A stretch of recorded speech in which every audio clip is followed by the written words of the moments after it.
Hello everyone. In this video you will learn how can you download TeamViewer for remote.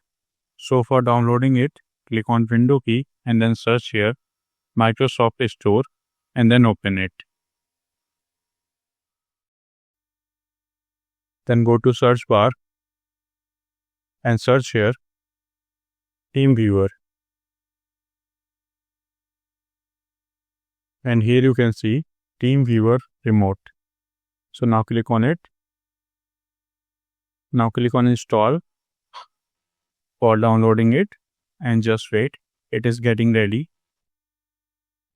So here you can see as this is of just a less MBs. So and my internet speed is also too fast. So this is showing installing almost done. So just wait. So now here you can see it is showing installed. Now click on window key and then search here TeamViewer. So here you can see it is showing. Now click on open and just wait.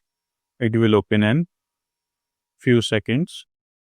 So here you can see this is asking for license agreement. Now tick mark this and continue.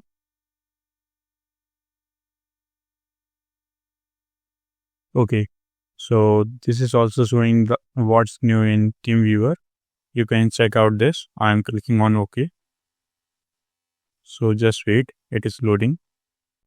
And this is how you can install TeamViewer. Hope this video is helpful for you. If you found this video helpful, please do like, share and subscribe. And thanks for watching.